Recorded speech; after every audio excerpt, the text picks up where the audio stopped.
एक बार टूटे हुए फूल को उसकी शाखा पर वापस नहीं लगाया जा सकता, लेकिन यदि शाखा मजबूत हो तो उस पर नए फूल खिलना निश्चित है।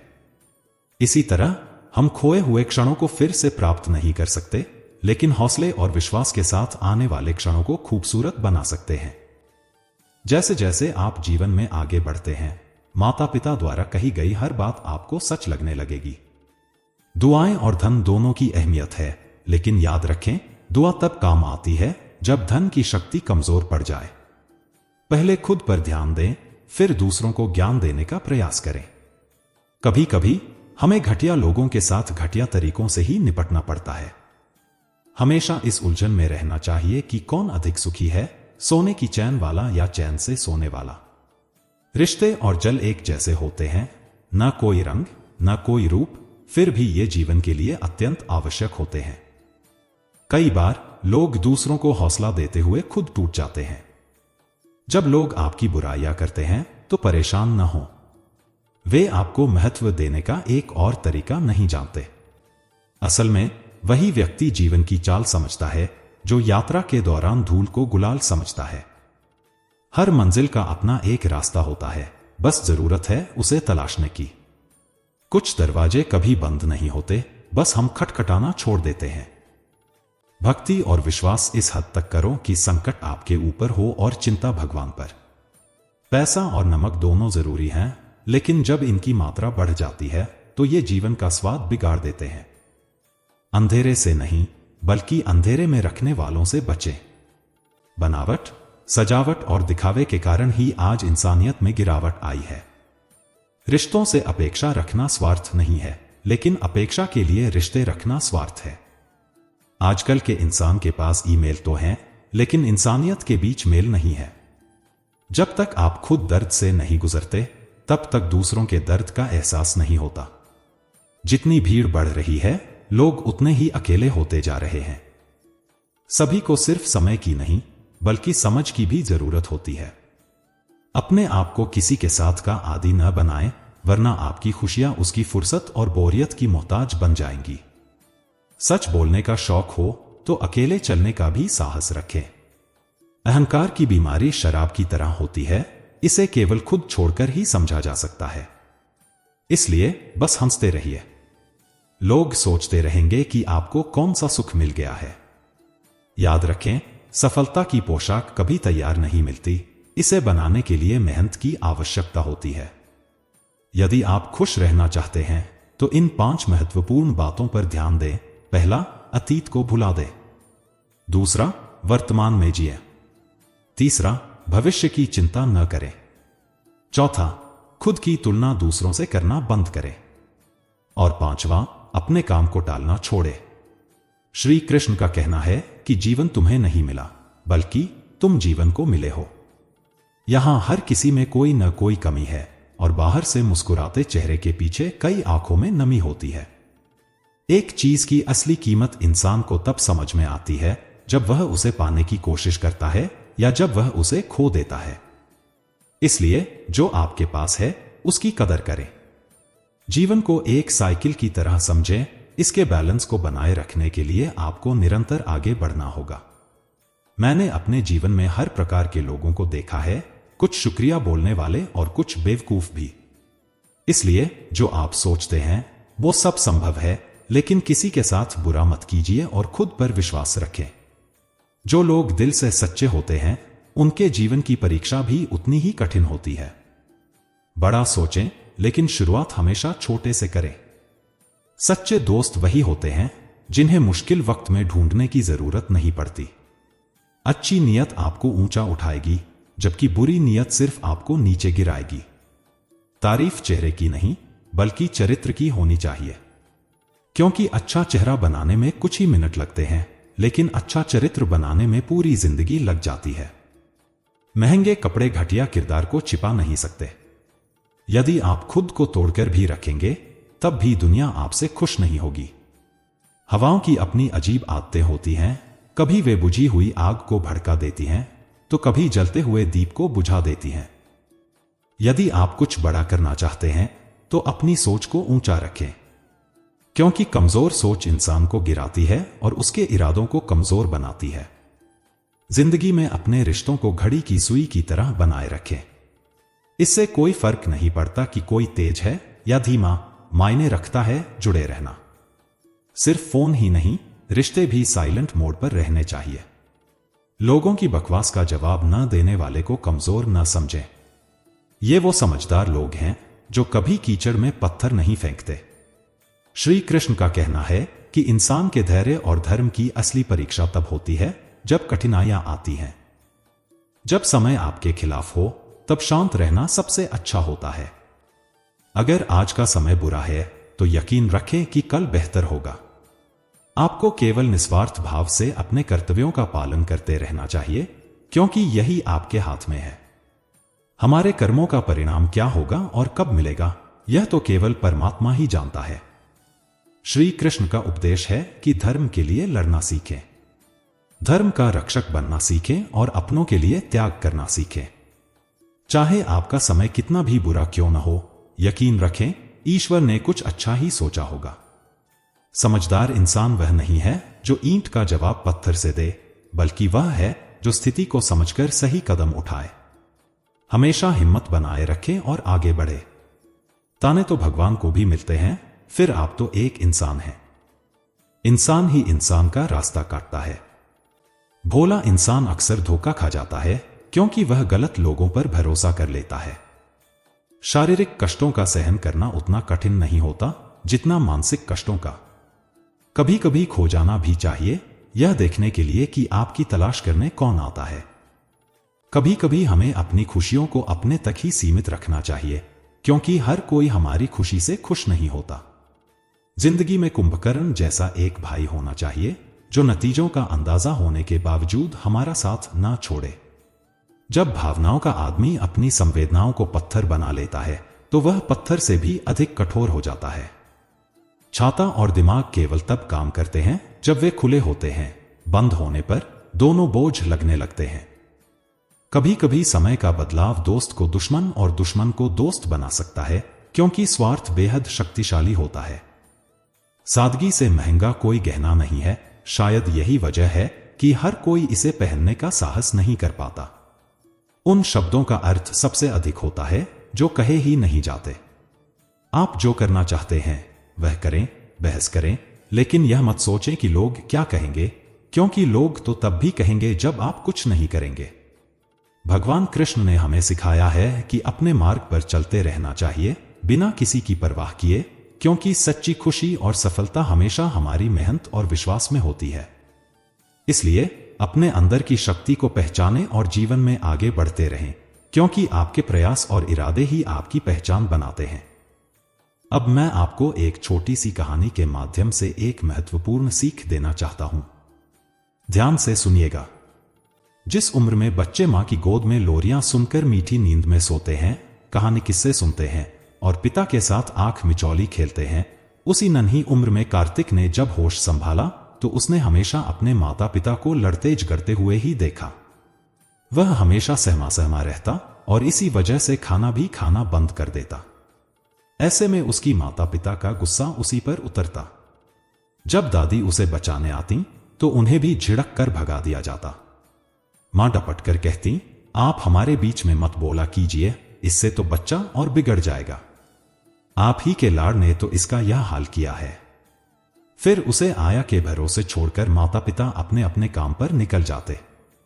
कार्तिक को अपने को असुरक्षित महसूस होता था। मन में वह हमेशा सुबकता रहता और जब माता पिता सामने होते तो वह डरता रहता।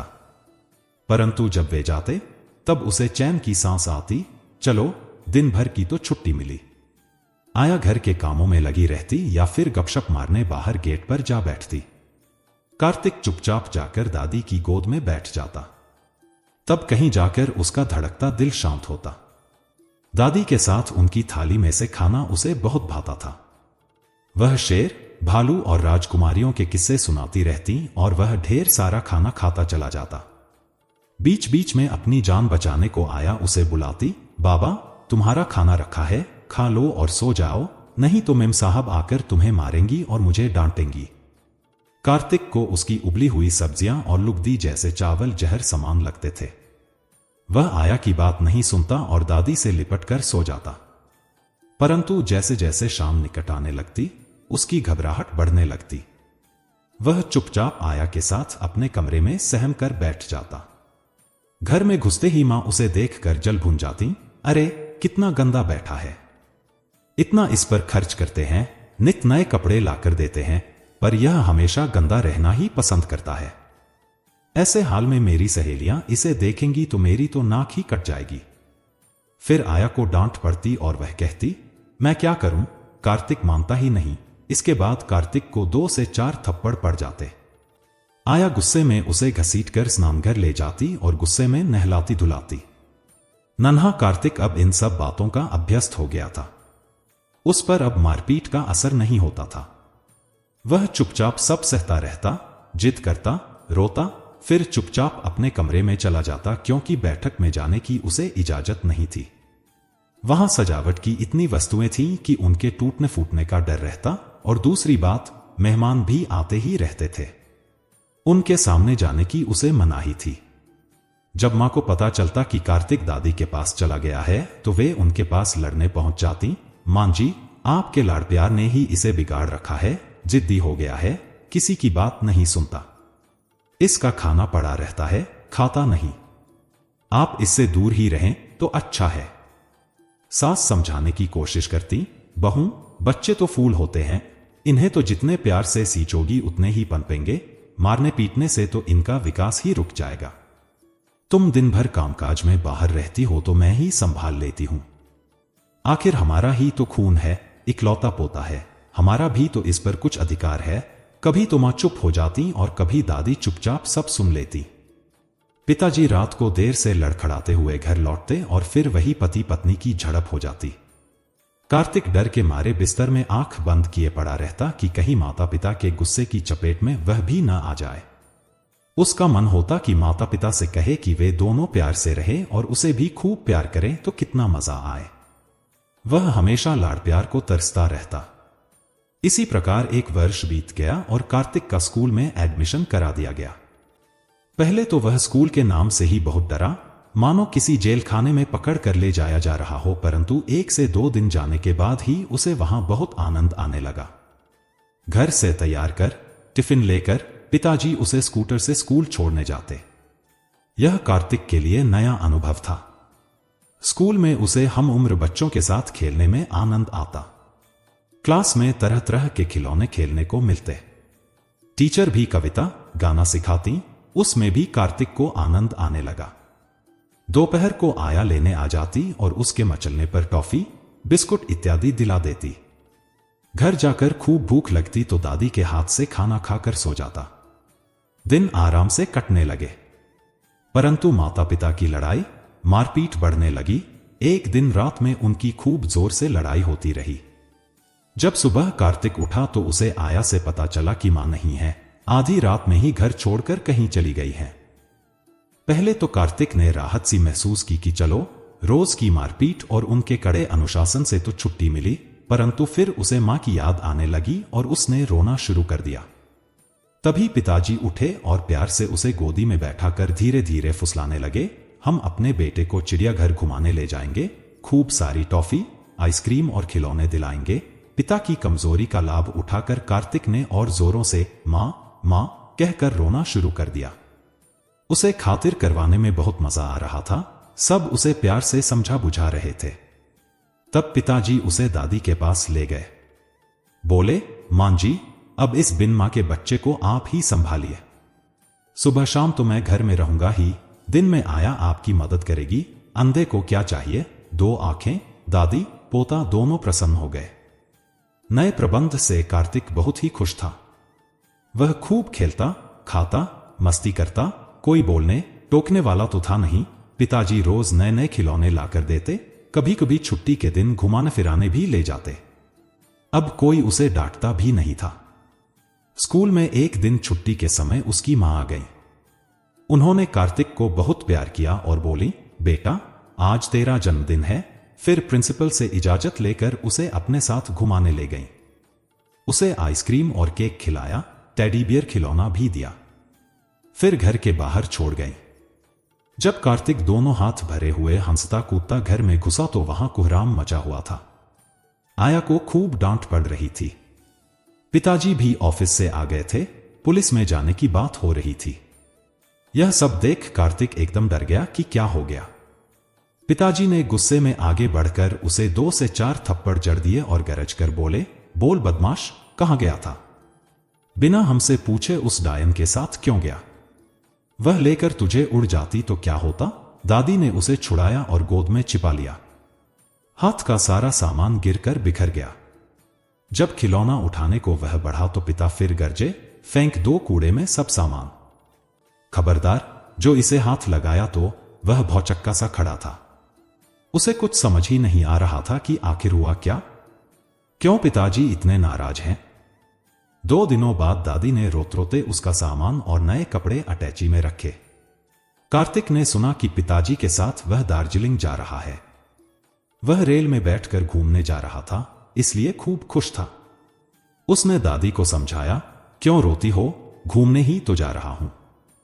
3 से 4 दिनों में लौट आऊंगा। दार्जिलिंग पहुंचकर कार्तिक के पिता अपने मित्र रमेश के घर गए। दूसरे दिन उन्हीं के साथ वे एक स्कूल में गए। वहां कार्तिक से कुछ सवाल पूछे गए और टेस्ट लिया गया। वह सब तो उसे आता ही था, झटझट सब बता दिया। तब वहां के एक रोबीले अंग्रेज ने उसकी पीठ थपथपाई और कहा, बहुत अच्छे, और टॉफी खाने को दी, परंतु कार्तिक को वहां कुछ अच्छा नहीं लग रहा था। वह घर चलने की जिद करने लगा। उसे महसूस हुआ कि यहां जरूर कुछ साजिश चल रही है। उसके पिताजी कितनी देर तक न जाने क्या क्या कागजों पर लिखते रहे, फिर उन्होंने ढेर सारे रुपए निकाल कर दिए। तब एक व्यक्ति ने उन्हें स्कूल और हॉस्टल घुमाकर दिखाया, पर कार्तिक का दिल वहां घबरा रहा था। उसका मन आशंकित हो उठा कि जरूर कोई गड़बड़ है। उसने अपने पिता का हाथ जोर से पकड़ लिया और घर चलने के लिए रोने लगा। शाम को पिताजी उसे माल रोड पर घुमाने ले गए। छोटे घोड़े पर चढ़ाकर घुमाया और बहुत प्यार किया। फिर वहीं बेंच पर बैठकर उसे खूब समझाते रहे, बेटा, तुम्हारी मां वही कहानी वाली राक्षसी है जो बच्चों का खून पी जाती है, हाथ पैर तोड़कर मार डालती है, इसलिए तो हम लोगों ने उसे घर से निकाल दिया है। उस दिन वह स्कूल से जब तुम्हें उड़ाकर ले गई थी, तब हम सब परेशान हो गए थे। इसलिए वह यदि आए भी तो कभी भूल कर भी उसके साथ मत जाना। ऊपर से देखने में वह सुंदर लगती है, पर अकेले में राक्षसी बन जाती है। कार्तिक डर से कांपने लगा। बोला, पिताजी, मैं अब कभी उनके साथ नहीं जाऊंगा।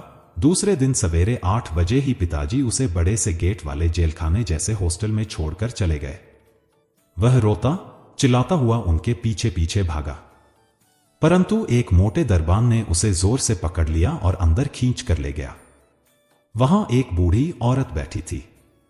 उसने उसे गोदी में बैठाकर प्यार से चुप कराया, बहुत सारे बच्चों को बुलाकर मिलाया, देखो तुम्हारे इतने सारे साथी हैं, इनके साथ रहो, अब इसी को अपना घर समझो। माता पिता नहीं है तो क्या हुआ, हम यहां तुम्हारी देखभाल करने को हैं। कार्तिक चुप हो गया। उसका दिल जोर जोर से धड़क रहा था। फिर उसे उसका बिस्तर दिखाया गया।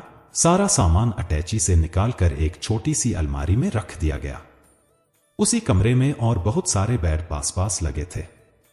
बहुत सारे उसी की उम्र के बच्चे स्कूल जाने को तैयार हो रहे थे।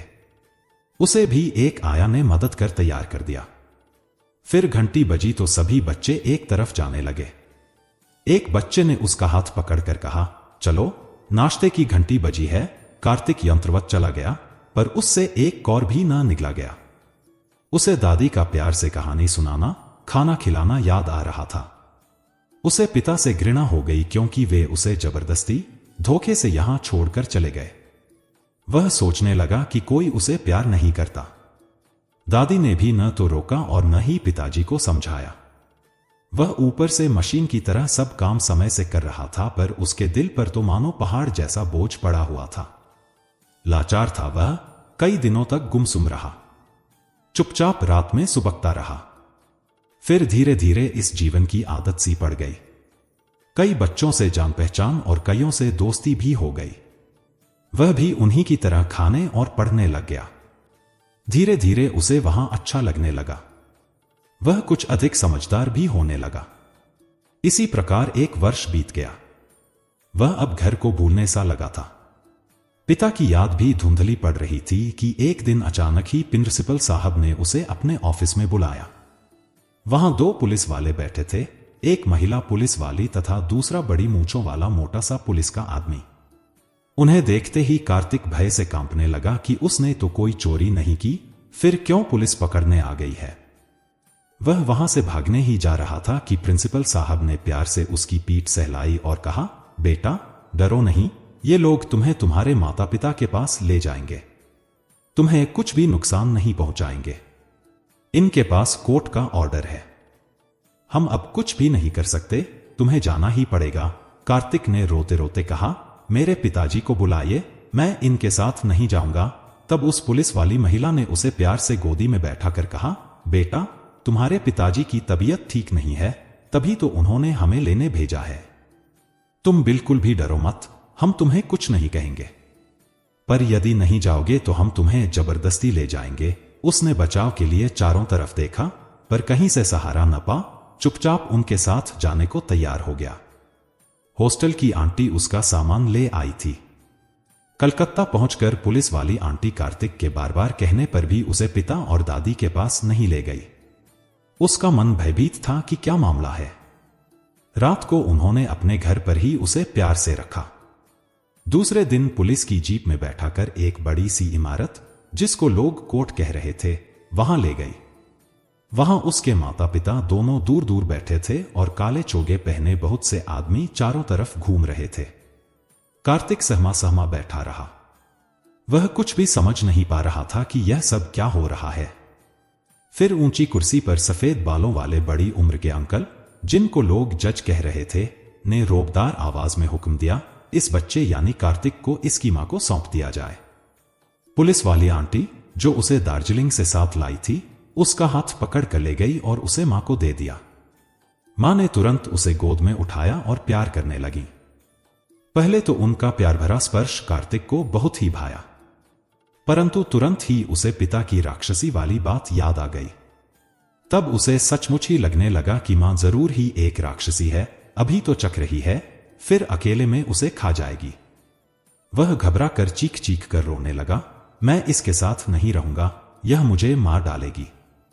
मुझे पिताजी और दादी के साथ अपने घर जाना है, छोड़ दो मुझे, छोड़ो। यह कहते कहते डर से वह बेहोश हो गया।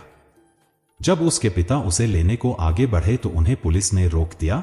कोर्ट के फैसले के विरुद्ध आप बच्चे को नहीं ले जा सकते, इसे हाथ भी न लगाएं। तब पिता ने गरज कर कहा, यह अन्याय है, बच्चे पर अत्याचार है। आप लोग देख रहे हैं कि बच्चा अपनी मां के पास नहीं जाना चाहता। रो रो कर बेचारा अचेत हो गया है। आप लोग ऐसे नहीं मानेंगे तो मैं उच्च न्यायालय में याचिका दायर करूंगा। बच्चा मुझे ही मिलना चाहिए। जज साहब ने नया फैसला सुनाया। जब तक उच्च न्यायालय का फैसला नहीं होता है, तब तक बच्चा पुलिस की संरक्षण में ही रहेगा। 4 वर्ष का बेचारा कार्तिक अकेला घर वालों से दूर अलग एक नए वातावरण में चारों तरफ पुलिस वालों के बीच भयभीत सहमा सहमा रह रहा था। उसे वहां किसी प्रकार की तकलीफ नहीं थी। खाने को मिलता, पर कुछ खाया ही न जाता। टीवी, जिसे देखने को पहले वह सदा तरसता रहता था, वहां देखने को मिलता, पर कुछ भी देखने का जी ही न चाहता। उसे दुनिया में सबसे घृणा हो गई। वह जीना नहीं चाहता था। उसने कई बार वहां से भागने का प्रयत्न भी किया, पर बार बार पकड़ लिया गया।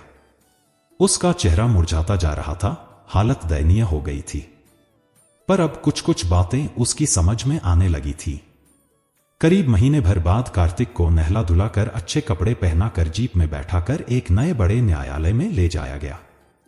वहां उसके माता पिता पहले की तरह ही दूर दूर बैठे हुए थे। चारों तरफ पुलिस वाले और काले कोट वाले वकील घूम रहे थे। पहले के समान ही ऊंची कुर्सी पर जज साहब बैठे हुए थे। पहले पिता के वकील ने खड़े होकर अपनी लंबी दलीलें दी। कार्तिक के माता पिता, जो दोनों अलग अलग कटघरों में खड़े थे, से एक के बाद एक सवाल पूछे गए। फिर मां की ओर से वकील ने भी बहस शुरू की।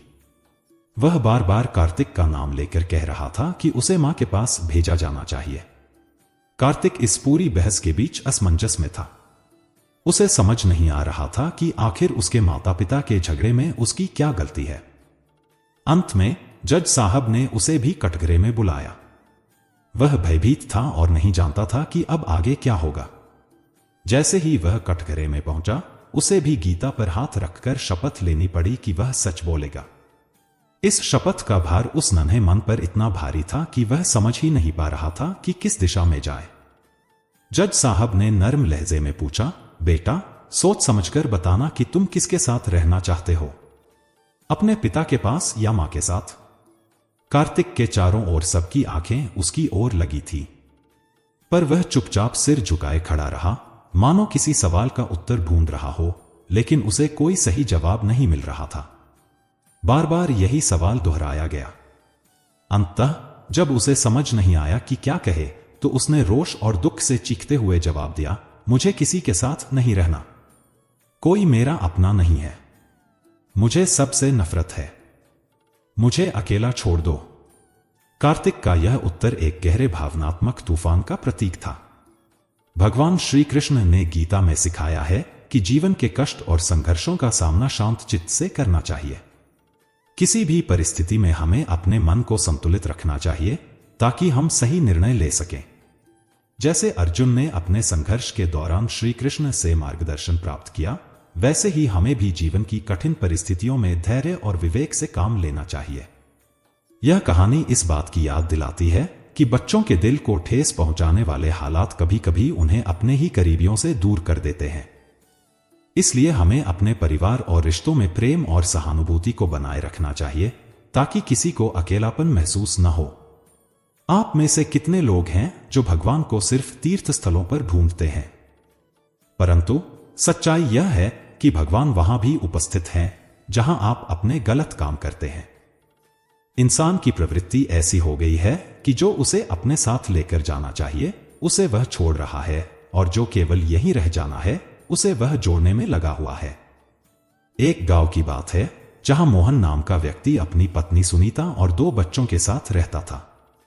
मोहन मेहनती और लग्नशील था, जिसने अपनी कड़ी मेहनत से एक सफल कारोबार खड़ा कर लिया था। गांव में उसकी अच्छी प्रतिष्ठा थी और वह अपने परिवार के हर सुख सुविधा की पूर्ति में लगा रहता था। उसका सपना था कि वह अपने बच्चों को शहर में पढ़ाए, बड़ा मकान बनाए और उन्हें सारी खुशियां दे सके। मोहन दिन रात अपने काम में लगा रहता, अधिक से अधिक धन संपत्ति जुटाने के पीछे। उसके घर में हमेशा नई चीजें आती रहती और परिवार भी खुश था। लेकिन मोहन की दौड़ कभी खत्म नहीं हो रही थी। एक दिन गांव में एक महात्मा जी का आगमन हुआ, जिनके प्रवचन को सुनने के लिए गांव वाले इकट्ठा हुए। मोहन और उसका परिवार भी वहां मौजूद थे। महात्मा जी ने प्रवचन में कहा, इंसान का स्वभाव ऐसा हो गया है कि जो उसे अपने साथ लेकर जाना है उसे छोड़ रहा है, और जो यहीं रह जाना है उसे जोड़ने में लगा है।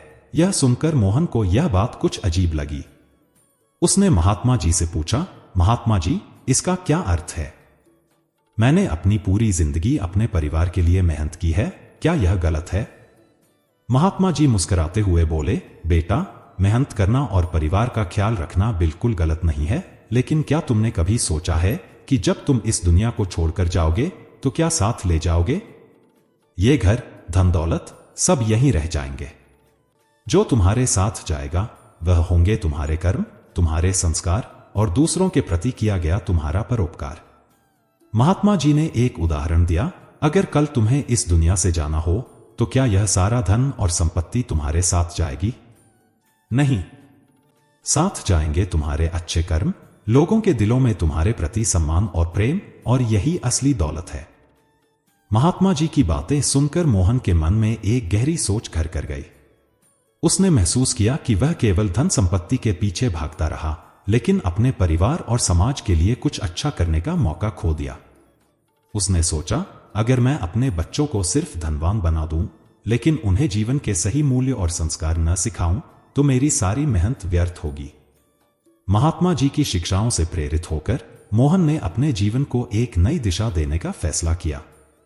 उसने निश्चय किया कि अब से वह न केवल अपनी संपत्ति बढ़ाएगा, बल्कि अपने बच्चों को अच्छे संस्कार और नैतिक मूल्य भी सिखाएगा। साथ ही वह समाज सेवा के लिए भी समय निकालेगा ताकि वह दूसरों के जीवन में कुछ अच्छा योगदान कर सके। इस बदलाव से मोहन के घर का माहौल भी बदल गया। अब केवल भौतिक सुख सुविधाओं की बात नहीं होती, बल्कि अच्छे कर्मों और सच्चे रिश्तों की भी चर्चा होती। मोहन के बच्चे भी अपने पिता से प्रेरणा लेकर नैतिकता और संस्कारों का पालन करने लगे।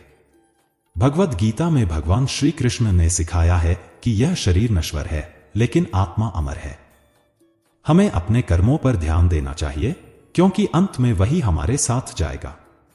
कर्मण्येवाधिकारस्ते मा फलेषु कदाचन, यह श्री कृष्ण की वह शिक्षा है जो हमें कर्म करने के महत्व को समझाती है, फल की चिंता किए बिना। मोहन ने इसी शिक्षा को अपने जीवन में अपनाया और असली दौलत को समझा। असली दौलत हमारे अच्छे कर्म, संस्कार और नैतिक मूल्य हैं, न कि केवल भौतिक संपत्ति। अगर हम अपने परिवार और समाज के प्रति अपने कर्तव्यों को नजरअंदाज करते हैं तो केवल धन संपत्ति जुटाने का कोई अर्थ नहीं रह जाता। बच्चों को सिर्फ भौतिक सुख सुविधाएं देने की बजाय उन्हें अच्छे संस्कार और जीवन के सही मूल्य सिखाना ज्यादा महत्वपूर्ण है। जिंदगी की खूबसूरती इस बात में नहीं है कि आप खुद कितने खुश हैं, बल्कि इस बात में है कि कितने लोग आपकी वजह से खुश हैं। दुनिया में सबसे शक्तिशाली इंसान वह होता है जो धोखा मिलने के बाद भी अपने भीतर की अच्छाई और दया को बनाए रखते हुए दूसरों की मदद करना जारी रखता है। उनका साहस कभी डगमगाता नहीं, क्योंकि उनके इरादे पवित्र होते हैं। ऐसे इंसानों के लिए खुद ईश्वर भी राहें बना देते हैं। अपनी अच्छाई पर इतना यकीन रखें कि जो भी आपको खो देगा वह जरूर पछताएगा। यदि आप किसी के स्वभाव का सही आकलन करना चाहते हैं तो उसे सम्मान दें। यदि उसकी आदतें जाननी हो तो उसे स्वतंत्रता दें।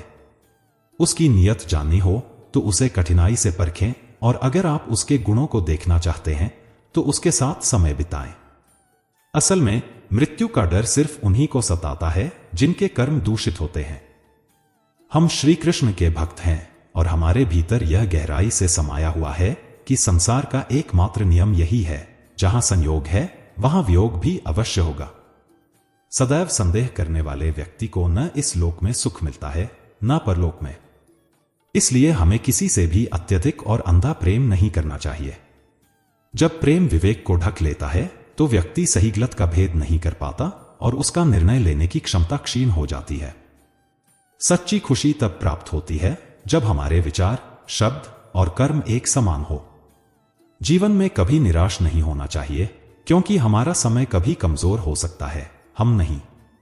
जैसे दीपक का तेल खत्म होने पर वह बुझ जाता है, वैसे ही कर्म समाप्त होने पर भाग्य भी साथ छोड़ देता है। जो लोग अपने लक्ष्य के प्रति पागल होते हैं वही इतिहास रचते हैं। केवल समझदार लोग इतिहास को पढ़ते हैं, परंतु जो अपने सपनों के पीछे पूरी शिद्दत से भागते हैं वे स्वयं इतिहास बनाते हैं। मनुष्य जब इस संसार में आता है तो उसके पास केवल सांस होती है, नाम नहीं। और जब वह इस संसार से विदा होता है तो उसका नाम होता है, लेकिन सांस नहीं। यही जीवन की सच्चाई है। सांस और नाम के बीच की इस यात्रा को ही हम जीवन कहते हैं। इसमें सच्ची विरासत वे कर्म होते हैं जो हम अपने पीछे छोड़ जाते हैं। श्री कृष्ण कहते हैं कि जब आपका मन भक्ति में रमने लगे तो समझ लीजिए कि आपने भगवान को नहीं चुना, बल्कि भगवान ने आपको चुना है। ईश्वर हमारी राह दिखाते हैं, लेकिन उस राह पर चलने का दायित्व हमारा है। यदि हम उस राह पर चलने को तैयार नहीं होते तो भगवान को दोष देना बेकार है। श्री कृष्ण के अनुसार हर व्यक्ति में अपनी अनूठी विशेषताएं और कमजोरियां होती हैं। जिस तरह मछली जंगल में नहीं दौड़ सकती और शेर पानी में राजा नहीं बन सकता, वैसे ही सभी के पास अपने अपने गुण होते हैं। इसलिए हमें हर किसी का सम्मान करना चाहिए और उनकी विशेषताओं को समझना चाहिए। कठिन समय में भी खुश रहने के लिए श्री कृष्ण हमें 10 महत्वपूर्ण बातें सिखाते हैं जो जीवन के अंधकार में प्रकाश की तरह काम करती हैं। परिस्थितियों को स्वीकारें और धैर्य रखें, क्योंकि यही मानसिक शक्ति का आधार है। कर्म करते रहे और फल की चिंता न करें, क्योंकि परिणाम हमारे नियंत्रण में नहीं होता। अपने मन को नियंत्रित करें और ध्यान में लीन रहें ताकि मानसिक शांति बनी रहे। सच्चे संबंधों को महत्व दें, क्योंकि ये संबंध कठिन समय में हमारा सहारा बनते हैं।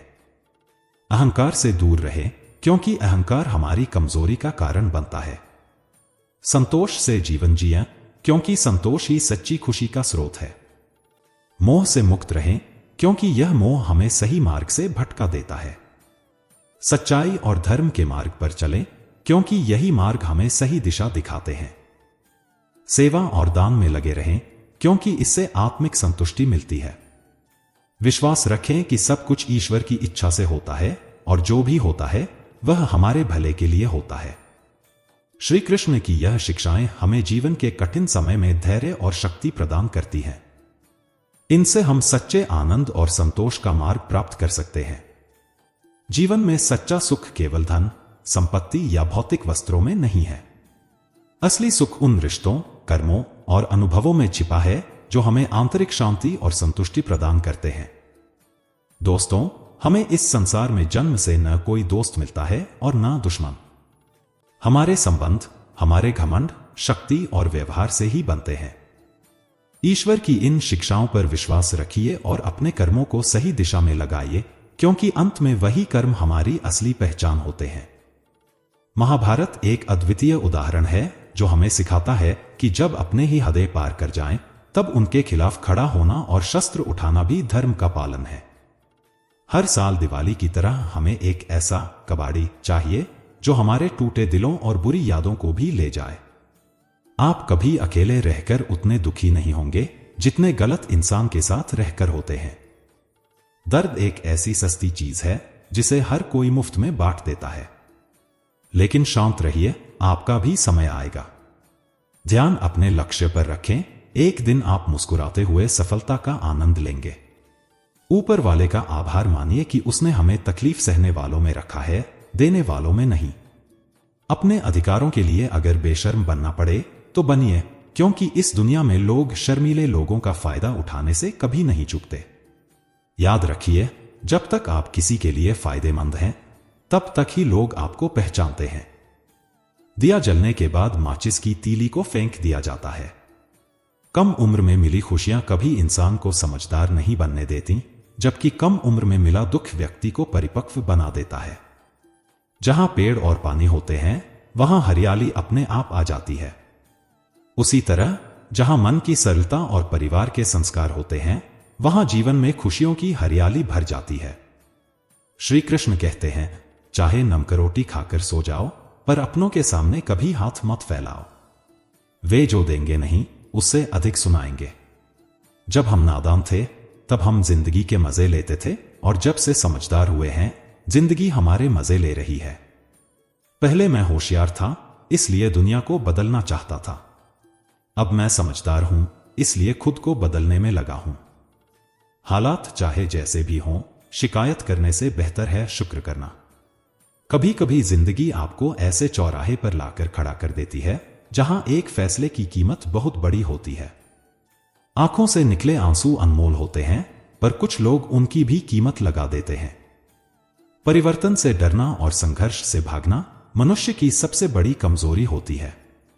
जीवन का सबसे बड़ा शिक्षक समय होता है। जो सिखाता है वह कोई और नहीं सिखा सकता। अगर भरोसा टूट जाए तो वह फिर से नहीं बन सकता। जो इंसान आपके आंसुओं का कारण बने, वह कभी आपका सच्चा नहीं हो सकता। अगर किसी की कदर नहीं की, तो ऊपर वाला वह शख्स और वक्त दोनों छीन लेता है। दिए हुए वचन और आपके लिए खड़ा हुआ व्यक्ति, इन दोनों को कभी मत भूलिए। हकदार बदल दिए जाते हैं और किरदार भी। इस दुनिया में लोग मन्नत पूरी होने पर भगवान तक बदल देते हैं। धोखा खाना जरूरी है, क्योंकि चलना तो माता पिता सिखाते हैं, पर संभलना हमें खुद ही सीखना पड़ता है। कर्मों से डरिए, ईश्वर से नहीं। ईश्वर तो माफ कर देते हैं, पर आपके कर्म नहीं। कभी किसी की बुराई मत करें, क्योंकि बुराई आपको भी वैसा ही बना देती है। जो लोग केवल स्वार्थी होते हैं, वे सिर्फ उतना ही याद रखते हैं जितना उनके काम का हो। नाम और बदनामी में फर्क सिर्फ इतना है कि नाम आपको खुद कमाना पड़ता है, जबकि बदनामी लोग आपको मुफ्त में दे जाते हैं। कभी फुर्सत में बैठकर अपनी गलतियों और कमियों पर भी विचार करें। तब आप दूसरों को आईना दिखाने की हसरत छोड़ देंगे। श्री कृष्ण कहते हैं, एक समय ऐसा भी आता है जब सब कुछ ठीक होते हुए भी इंसान मुस्कुराना भूल जाता है। लोग कहते हैं कि किसी एक के चले जाने से जिंदगी नहीं रुकती, लेकिन वे यह नहीं समझते कि लाखों लोगों के मिलने से भी उस एक व्यक्ति की कमी पूरी नहीं हो पाती। रिश्ते तभी मायने रखते हैं जब वे आपके खुद के प्रति सच्चे और स्वस्थ हों। दूसरों के लिए रिश्तों का मूल्य उतना महत्वपूर्ण नहीं होता जितना आपका खुद का अनुभव होता है। अगर किसी रिश्ते की जड़ें मजबूत हों तो दूरी उस रिश्ते को कमजोर नहीं कर सकती। अक्सर वही रिश्ते सबसे सफल होते हैं जो समाज की अपेक्षाओं से नहीं बल्कि जज्बातों की गहराई से जुड़ते हैं। किसी भी रिश्ते में अंत तक पहुंचने पर दो ही बातें हो सकती हैं, या तो आप किसी बेहतरीन इंसान से मिलेंगे या फिर एक मूल्यवान सबक सीखेंगे। चेहरे हमेशा सच नहीं बोलते, अक्सर वे झूठ की चादर में लिपटे होते हैं। रिश्तों की असली अहमियत वक्त ही समझाता है। साथ रहने के लिए परखने वालों के बजाय समझने वालों को चुनें। जिंदगी में कभी कभी बोलने की कीमत चुकानी पड़ती है और कभी चुप रहने की। धन का दान करने से दौलत आ सकती है, लेकिन लक्ष्मी का आना नहीं। घड़ी बंद करने से समय नहीं रुकता और झूठ छुपाने से सच नहीं बदलता। जीवन तब कठिन लगता है जब हम परिस्थितियों को बदलने की कोशिश करते हैं, जबकि असल बदलाव हमें खुद में करना होता है। बढ़ती उम्र के साथ एक खास मजा होता है। आंखें भले धुंधली हो जाएं, लेकिन लोगों को पहचानने की आपकी क्षमता और पैनी हो जाती है। एक जंगली जानवर से ज्यादा डर एक बुरे मित्र से होना चाहिए। जानवर शरीर को नुकसान पहुंचाता है, पर बुरा मित्र आपके दिमाग और बुद्धि को प्रभावित कर सकता है। किसी गरीब को खुश करना बहुत आसान होता है। उसे महंगे तोहफे नहीं चाहिए होते, बस थोड़ी सी इंसानियत और प्यार चाहिए। दो प्रकार के लोग जीवन में अक्सर परेशान रहते हैं, वो जो ना नहीं कह पाते और वो जो ना सुन नहीं सकते। जब हम अपनी कहानी खुद लिखते हैं तब हमें लगता है कि गलती हमेशा दूसरों की ही है। दूसरों का जीवन हमेशा बेहतर लगता है, लेकिन हम भूल जाते हैं कि वे भी हमें दूसरों की तरह ही देखते हैं। जब आपके पास सब कुछ हो तो दुनिया आपसे जलने लगती है, और जब आपके पास कुछ न हो तो दुनिया आप पर हंसती है। जब ऐसा महसूस हो कि अब जीवन में कुछ नहीं बचा, तो समझ ले कि असली और बेहतर जीवन अब आने वाला है। किसी के लिए खुद को इतना मत गिराइए कि अपनी ही इज्जत खत्म हो जाए। कुछ लोग दूसरों के आंसुओं का गवाह बनते हैं, लेकिन खुद के आंसू छुपाते रहते हैं। किसी की टूटी छत के नीचे जिंदगी कट रही है, तो किसी का दिल आंसुओं के सैलाब में डूबा है। जिंदगी को दो तरह से देखा जा सकता है। कुछ लोग इसे बस काटते हैं और कुछ इसे जीते हैं। जो इंसान मुश्किलों के बावजूद खुश रहता है, असल में वही जीवन को सही मायनों में जीता है। चाहे इंसान कितना भी अमीर क्यों न हो, वह अपनी तकलीफों को बेच नहीं सकता और सुकून को खरीद नहीं सकता। किस्मत साथ लेकर आना और कम लेकर जाना, यही तो जीवन का असली सार है। रिश्ते वह नहीं होते जो सिर्फ शब्दों में बयां होते हैं, बल्कि वे होते हैं जो बिना कहे सब कुछ कह जाते हैं। बिना किसी कसूर के जो सारी परेशानियां सहते हैं और दूर रहकर भी अपना फर्ज निभाते हैं, वही रिश्ते सच में अपने होते हैं। जवाब देना तो हर सवाल का मुमकिन है, लेकिन जो व्यक्ति रिश्तों की गहराई और उनकी अहमियत को नहीं समझता, वह शब्दों की ताकत को कैसे समझेगा। रिश्तों की असली पहचान यह है कि वे जज्बातों को समझें, न कि शब्दों के जरिए खुद को सही साबित करने की कोशिश करें। रिश्तों की असली महत्ता को समझना आवश्यक है। इन्हें केवल दिखाने के लिए नहीं, बल्कि निभाने के लिए बनाया गया है। किसी भी बहस में जीतने से बेहतर है मौन रहकर सामने वाले को पराजित करना, क्योंकि जो लोग आपके साथ हमेशा तर्क करते हैं, वे आपके चुप रहने को सहन नहीं कर पाएंगे। असली ताकत खेल के मैदानों में नहीं, बल्कि हमारे मन में होती है। जो भी है उसमें खुश रहना चाहिए, क्योंकि जरूरत से ज्यादा रोशनी भी इंसान को अंधा कर सकती है। मेहनत करने वालों को अच्छी तरह पता होता है कि पैसे कैसे कमाए जाते हैं, जबकि जो लोग सिर्फ बैठकर खाने का आनंद लेते हैं, वे इसे हाथ का मैल समझते हैं। हमारे पास सीमित समय है, इसलिए इसे दूसरों की जिंदगी जीने में बर्बाद न करें। किसी को दुख पहुंचाने से पहले एक बार जरूर सोचें कि उसके आंसू आपके लिए सजा बन सकते हैं। यह नजर की बात है कि कौन किसका बनता है, यह तो किस्मत की बात है। किसी के लिए पूर्ण रूप से समर्पित होना कठिन नहीं है।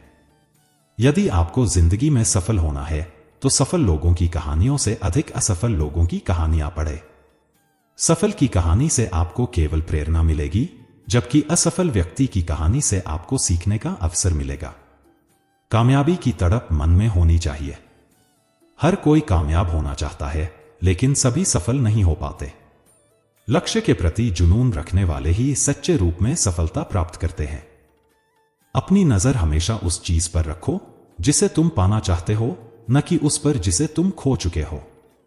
सभी माचिस की तीलियों की तरह दिखते हैं, लेकिन कुछ ने दिए जलाए और कुछ ने घरों को आग में झोंक दिया। खुद को व्यस्त रखो, क्योंकि चिंता से कुछ हासिल नहीं होता, खुशियां भी दूर हो जाती हैं। शहरों की रोशनी बड़ी अजीब है, उजाले में भी चेहरे पहचानना मुश्किल हो जाता है। किस्मत की लकीरों पर विश्वास करना छोड़ दो। जब लोग बदल सकते हैं तो किस्मत क्या चीज है।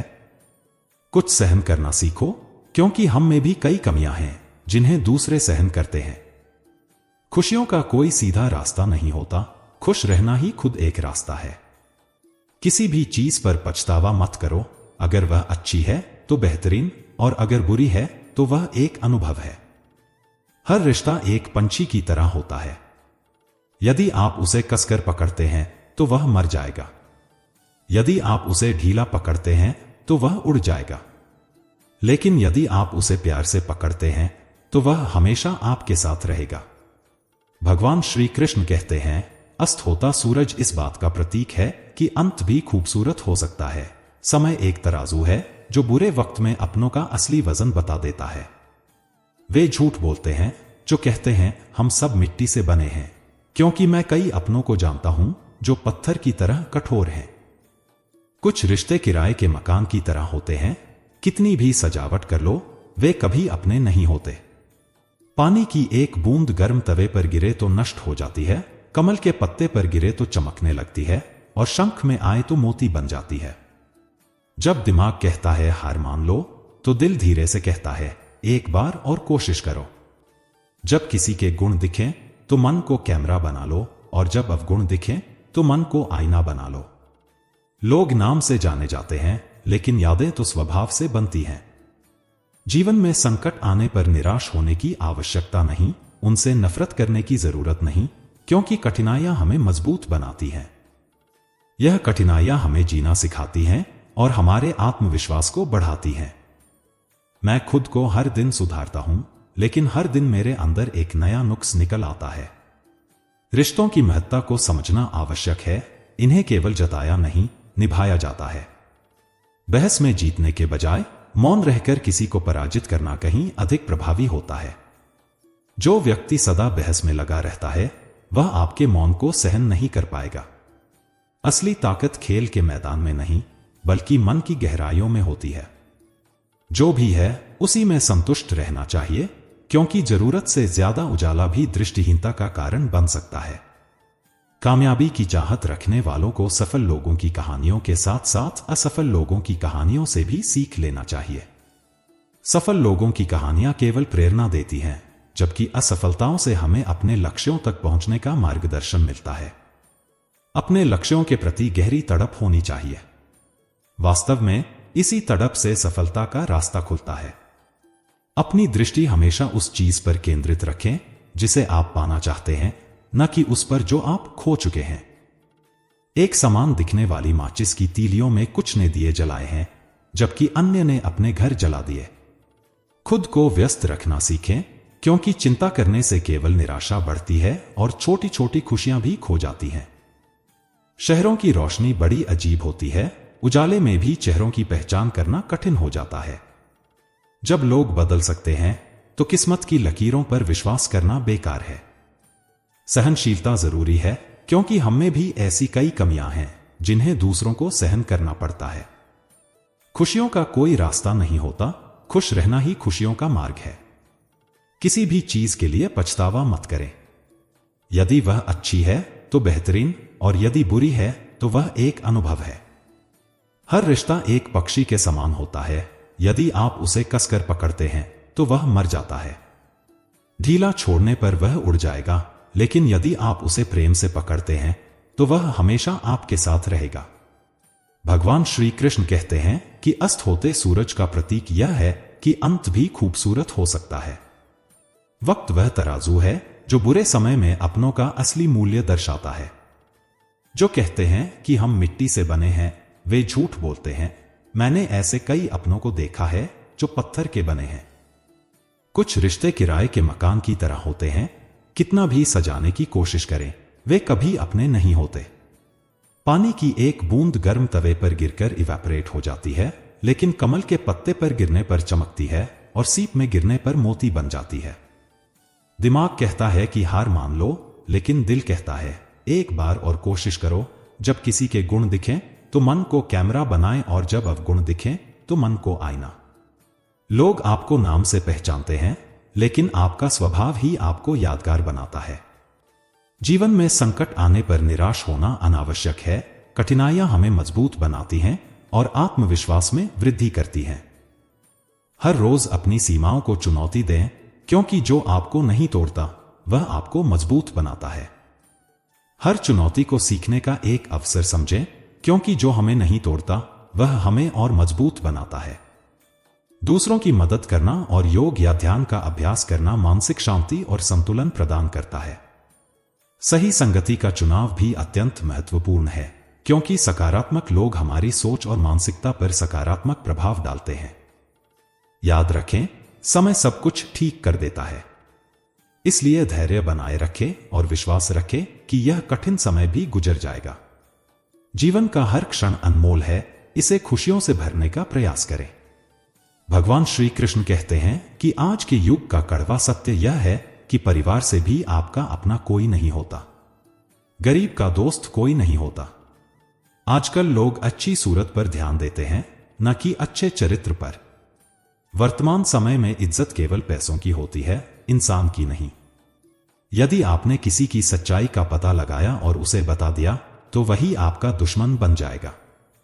हम सभी का सपना है कि हम जीवन के शिखर पर पहुंचें, जहां हमसे ऊपर कोई न हो, जहां हमें कुछ करने की आवश्यकता न पड़े। कुछ लोग इस शिखर पर पहुंच भी जाते हैं, लेकिन मन हमेशा विचलित रहता है। मनोरंजन की बात करें तो क्या यह अजीब नहीं है कि हम आराम के लिए इतना परिश्रम करते हैं और फिर भी हमें वो प्राप्त नहीं होता। सोचिए, वन का राजा होने के बावजूद शिकार करने के लिए मेहनत क्यों करनी पड़ती है? इस पर विचार करें और जानें कि जीवन के इस संघर्ष में ही असली सफलता का रहस्य छिपा है। वन का राजा होने के बावजूद शिकार के लिए परिश्रम करना क्यों आवश्यक है? इसका उत्तर यह है कि राजसी पद का मतलब यह नहीं होता कि वह हमेशा आराम करे और मृग स्वयं उसके पास आकर कहे कि महाराज, मुझे खाकर अपनी भूख मिटा लें। यह स्पष्ट है कि सफलता केवल इच्छा से नहीं, बल्कि कठिन परिश्रम से प्राप्त होती है। यदि आप ऊंचाइयों पर हैं, तो याद रखें कि वहां टिके रहने के लिए भी निरंतर मेहनत करनी होगी। परिश्रम से भाग नहीं सकता, क्योंकि यही जीवन का आधार है। स्वर्ग में सब कुछ है, लेकिन गीता में कहा गया है कि वहां मृत्यु भी है। इस दुनिया में सब कुछ है, लेकिन शांति नहीं। इंसान में सब कुछ है, लेकिन धैर्य नहीं। ना मैं खुशी खरीद सकता हूं, ना गम बेच सकता हूं, फिर भी हर रोज कमाने के लिए निकलता हूं। बारिश में नहाना तो आसान है, लेकिन रोज नहाने के लिए बारिश का इंतजार नहीं कर सकते। कभी कभी किस्मत से चीजें आसानी से मिल जाती हैं, लेकिन हमें हमेशा भाग्य पर निर्भर नहीं रहना चाहिए। डर कर कभी निर्णय मत लें और निर्णय लेने के बाद डरे नहीं। अगर इंसान के जीवन में कोई मुश्किल नहीं है, तो वह कभी अपनी बुद्धिमत्ता की कद्र नहीं कर पाएगा। जिंदगी एक ऐसा पैकेज है जिसमें खुशी के साथ कठिनाइयां भी मिलती हैं। हमें इन सभी से गुजरना पड़ता है, यही असली जीवन है। अच्छे रिश्ते दिल से निभाए जाते हैं, ना कि केवल फायदे के लिए। रिश्ते निभाने की कला उस पुराने घर से सीखे जो खंडहर बनकर भी जमीन का साथ नहीं छोड़ता। हम भी संबंधों से जुड़े होते हैं, परंतु अपनी भावनाएं व्यक्त नहीं करते। हम सब एक दूसरे के बिना कुछ भी नहीं हैं, यही रिश्तों की सच्ची सुंदरता है। वे रिश्ते बहुत प्यारे होते हैं जिन पर न तो कोई अधिकार होता है और न ही शक। यदि कोई आपसे नाराज है और उसे यह घमंड है कि आप उसे मना लेंगे, तो उसका यह घमंड कभी न तोड़े। जब लोगों ने मुझसे पूछा कि मैं इतना खुश कैसे रहता हूं, मैंने कहा कि मैं किसी की खुशी देखकर जलता नहीं और न ही अपने दुखों को किसी से साझा करता हूं। चूहा पिंजरे में इसलिए फंसता है क्योंकि वह समझ नहीं पाता कि पिंजरे में रखा खाना उसे मुफ्त में क्यों दिया जा रहा है। दुनिया में हर कोई एक जैसा नहीं होता, इसलिए जिसने आपका साथ दिया है उसका हमेशा साथ निभाएं और जिसने छोड़ दिया है उसे भी पीछे छोड़ दें। जरूरत पड़ने पर लोग बिना रिश्ते के भी रिश्ते बना लेते हैं और जब जरूरत खत्म होती है तो उन रिश्तों से मुंह मोड़ लेते हैं। अगर आपने यात्रा में ठोकरें नहीं खाई तो मंजिल की महत्ता कैसे जानेंगे? गलत से टकराए बिना सही को पहचान पाना कठिन है। लोगों की अजीब आदत होती है, उम्मीद इंसान से रखते हैं जबकि शिकवे भगवान से करते हैं। रिश्ते धीरे धीरे खत्म होते हैं लेकिन अचानक इसका एहसास होता है। कुछ लोग चप्पल की तरह होते हैं जो साथ तो देते हैं लेकिन पीछे से कीचड़ उछालते रहते हैं। ऐसे रिश्ते बहुत कमजोर होते हैं और दूसरों की बातों में आकर टूट जाते हैं। सोच का फर्क ही होता है, वरना समस्याएं आपको कमजोर नहीं बल्कि मजबूत बनाने आती हैं। भगवान श्री कृष्ण कहते हैं कि पानी चाहे समुद्र में हो या आंखों में, गहराई दोनों में होती है। अगर आप खुशी के लिए कर्म करते हैं तो खुशी नहीं मिलेगी, लेकिन अगर खुश होकर कर्म करते हैं तो खुशी अवश्य मिलेगी। कुछ रिश्ते निभाने के लिए होते हैं और कुछ दिखाने के लिए। खुश रहना ही असली रास्ता है। अपना अस्तित्व ऐसा बनाएं कि यदि कोई आपको छोड़ दे तो वो आपको कभी भुला न सके। हमारी समस्याओं का समाधान केवल हमारे पास है, दूसरों के पास केवल सुझाव होते हैं। जीवन में प्रयास हमेशा करें क्योंकि लक्ष्य और अनुभव दोनों अमूल्य हैं। अगर आप सच बोलने का शौक रखते हैं तो अकेले चलने का भी हौसला रखें। लोगों को बात का मतलब समझना आसान होता है, लेकिन गहराई से समझना विशेष होता है। हर समस्या के 3 समाधान होते हैं: स्वीकार करना, बदलना या छोड़ देना। अपना दिल और भरोसा किसी पर मत दें, नहीं तो लोग उसे तोड़कर लौटाते हैं। रिश्ते उनसे बनाएं जो निभाना जानते हों। ये फसल की तरह होते हैं जिन्हें इंसान को हर हाल में काटना पड़ता है। इसलिए हमेशा अच्छे बीज बोएं ताकि फसल भी अच्छी हो। किसी को धोखा देना एक कर्ज है जो आपको एक दिन किसी और के हाथों चुकाना पड़ेगा। जहां आप कुछ नहीं कर सकते वहां एक बात जरूर करें, किसी के धर्म को देखकर नहीं बल्कि उसके मन को देखकर उससे जुड़े। पत्थर की कीमत तब समझ में आती है जब सुनसान सड़क पर कुत्ते घेर लेते हैं।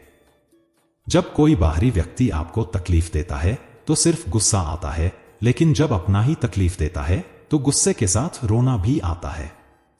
किसी के आने या जाने से जिंदगी नहीं रुकती, बस जीने का अंदाज बदल जाता है। जिंदगी के सफर में मैंने यही सीखा है कि सहारा देने वाले बहुत कम होते हैं, जबकि धक्का देने को हर कोई तैयार रहता है। इस जिंदगी में कोई किसी का नहीं होता। हम सोचते हैं कि कोई तो है जो केवल हमारा है, लेकिन वक्त आने पर वह भी हमारा नहीं होता। जीवन का किरदार निभाना इतना आसान नहीं है। इंसान को रिश्तों को समेटने के लिए खुद को बिखरना पड़ता है। अपनी जिंदगी ऐसे जिएं कि अगर कोई आपकी बुराई करे तो लोग उस पर विश्वास न करें। जिंदगी एक विज्ञान की तरह होती है, जितने ज्यादा प्रयोग करेंगे परिणाम उतने ही बेहतर मिलेंगे। सीमेंट से भी एक सीख मिलती है, जुड़ने के लिए नंबर होना जरूरी है और जुड़े रहने के लिए सख्त होना आवश्यक है। हर इंसान की 2 कहानियां होती हैं, एक जो वह सबको सुनाता है और दूसरी जो वह सबसे छुपाता है। किसी दुखी व्यक्ति के लिए थोड़ी सहायता ढेरों उपदेशों से बेहतर होती है। इंसान का सबसे बड़ा दुश्मन उसका खुद का दिमाग होता है, जो उसे ऐसे लम्हों की याद दिलाता है जो तकलीफ देते हैं। अगर कोई आपसे कुछ मांगे तो उसे दे दिया करें। शुक्र माने कि ऊपर वाले ने आपको देने वालों में रखा है, मांगने वालों में नहीं। दिल बड़ा रखें और लोगों को माफ कर दें, लेकिन समझ इतनी रखें कि दोबारा उन पर भरोसा न करें।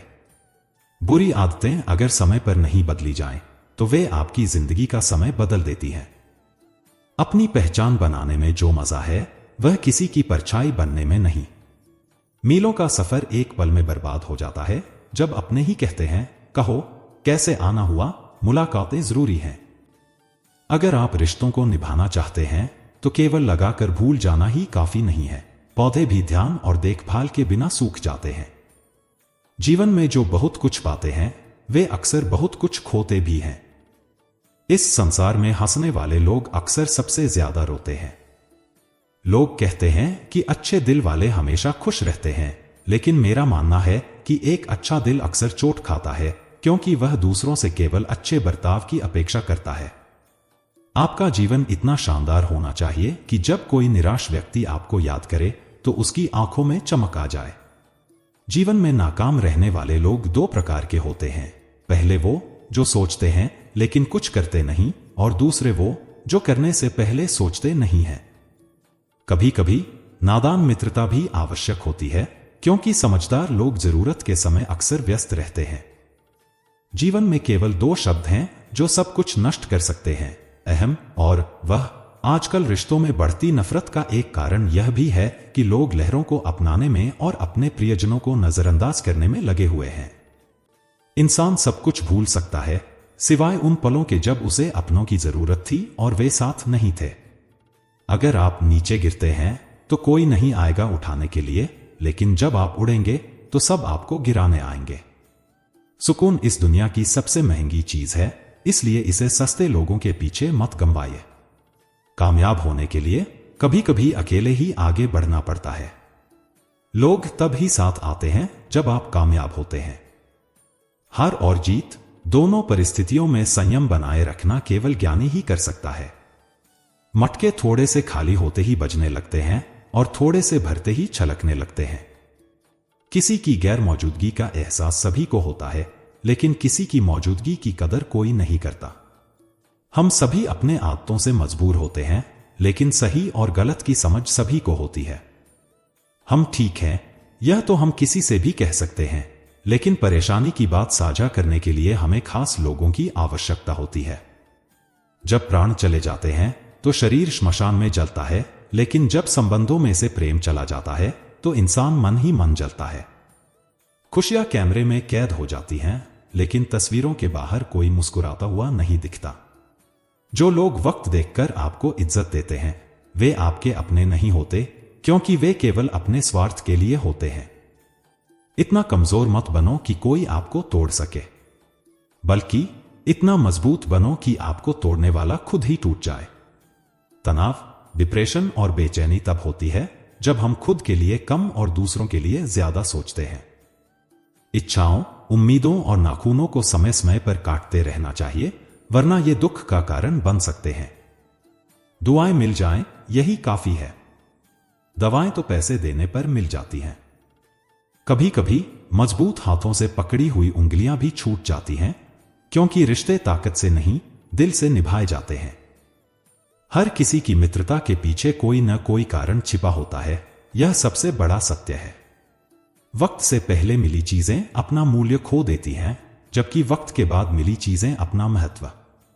जहां लोग थोड़ी सी मुश्किलों से हार मान लेते हैं, अगर आप थोड़ी हिम्मत करेंगे तो जीत आपकी होगी। मैं हाथों की लकीरों पर नहीं, बल्कि हाथ की लकीरों को बनाने वाले पर विश्वास करता हूं। हमारे जीवन में जो कुछ होता है उसका कारण हम खुद होते हैं। हम अपनी परिस्थितियों के लिए खुद जिम्मेदार होते हैं। यह स्वीकारना थोड़ा मुश्किल हो सकता है, लेकिन यही सत्य है। अगर आप मौके की तलाश में हैं तो आप गलत हैं, क्योंकि मौके मिलते नहीं, उन्हें बनाना पड़ता है। आवाज ऊंची हो तो लोग सुनते हैं, लेकिन जब बात ऊंची हो तो सब सुनते हैं। जिस व्यक्ति के कारण आप निराश हैं उसे भूल जाइए। वर्तमान में अगर कुछ आपको बहुत दुख दे रहा है तो उसके पीछे निश्चित रूप से कोई अच्छा कारण छिपा हुआ है। इसलिए ना भविष्य के बारे में सोचिए, न ही बीते हुए समय के बारे में। आपके पास वर्तमान है, उसका आनंद उठाइए। अगर सफलता देर से मिले तो उदास मत होना, क्योंकि छोटे घर जल्दी बनते हैं और महल बनने में समय लगता है। लोगों को बदलते देखकर अपने दिल को छोटा मत कीजिए। जो बदल गए हैं उन्हें अपनी जिंदगी से दूर कर दीजिए। मैदान में हारा हुआ इंसान फिर से जीत सकता है, लेकिन मन से हारा हुआ इंसान कभी नहीं जीत सकता। कर्म का फल इतना भारी और भयंकर होता है कि हमें पता भी नहीं चलता कब हमारा जमा हुआ पुण्य खत्म हो जाता है। पुण्य खत्म होने पर समर्थ राजा को भी भीख मांगनी पड़ती है। इसलिए कभी किसी के साथ छलकपट करके किसी की आत्मा को दुखी न करें। अगर कोई अच्छा लगे तो बात करते समय ध्यान रखें कि उस पर निर्भर न रहें। अपने उसूलों के खिलाफ तो जीवन जिया जा सकता है, लेकिन खुद के खिलाफ एक पल भी नहीं। सबसे ज्यादा वजनदार खाली जेब होती है, जो चलने में भी मुश्किल कर देती है। किसी पेड़ के कटने की कहानी तभी होती है जब कुल्हाड़ी के पीछे लकड़ी का हिस्सा होता है। कड़वी बात यह है कि वह इंसान कभी आपकी वैल्यू नहीं समझेगा जिसके लिए आप हमेशा उपलब्ध रहेंगे। शीशा और रिश्ता दोनों ही नाजुक होते हैं, एक गलती से टूट जाता है और दूसरा गलतफहमियों से। दुनिया केवल उन्हीं का हालचाल पूछती है जो पहले से ही खुश हैं, जो तकलीफ में होते हैं उनके मोबाइल नंबर भी खो जाते हैं। हंसते हुए लोगों की संगत इत्र की दुकान जैसी होती है, कुछ न खरीदो फिर भी लोग महका देते हैं। परिवर्तन को स्वीकार करना हर कठिनाई में आपको खुश रहने की शक्ति प्रदान करता है। जीवन एक विशाल यात्रा है और इस सफर में आपको सभी को उत्तर देने या हर चीज पर प्रतिक्रिया देने की आवश्यकता नहीं है। यदि समय आपके इंतजार में नहीं है तो आप सही समय का इंतजार क्यों कर रहे हैं? याद रखें, जो समय गुजर रहा है वही आपके लिए सबसे अच्छा समय है। बुरा बनने और पूरा होने में एक बड़ा अंतर है। अपने काम में लगे रहना एक अलग बात है। ऐसे लोग अक्सर बड़ी समस्याओं को पार कर जाते हैं, लेकिन छोटी छोटी बातें उन्हें आंसू दे सकती हैं। अपने अंदर अच्छाई को बनाए रखें, लेकिन इतना भी नहीं कि दुनिया आपकी अच्छाइयों का दुरुपयोग करे। जब आप दिल खोलकर सोचते हैं तो आप हमेशा सोचते रह सकते हैं। झूठे इसलिए बिक जाते हैं क्योंकि सच को खरीदने की क्षमता सबकी नहीं होती। यदि आप चुप रहते हैं तो आप अच्छे माने जाते हैं, लेकिन जब आप बोलते हैं तो आपसे बुरा कोई नहीं होता। सच को बोलने की तमीज नहीं होती, जबकि झूठ कितनी मिठास से बातें करता है। इसलिए श्री कृष्ण की शिक्षाओं का अनुसरण करते हुए हमेशा सत्य की ओर चलें। जीवन में सच्चाई और ईमानदारी का मार्ग ही आपको सच्ची खुशी और शांति देगा। मित्रों, मुझे पूरा विश्वास है कि इस वीडियो से आपने बहुत कुछ महत्वपूर्ण सीखा होगा। यदि आपको यह वीडियो पसंद आया हो तो कृपया इसे लाइक करें और अपने दोस्तों के साथ साझा करें। कमेंट में जय श्री राधे कृष्ण लिखना न भूलें। ऐसे और ज्ञानवर्धक वीडियो देखने के लिए हमारे channel motivational speech bye Krishna को सब्सक्राइब करें और घंटी के बटन को भी दबाएं ताकि कोई भी अपडेट मिस न हो। अंत में इस वीडियो को अंत तक देखने के लिए आपका दिल से धन्यवाद। जय श्री कृष्ण। राधे राधे।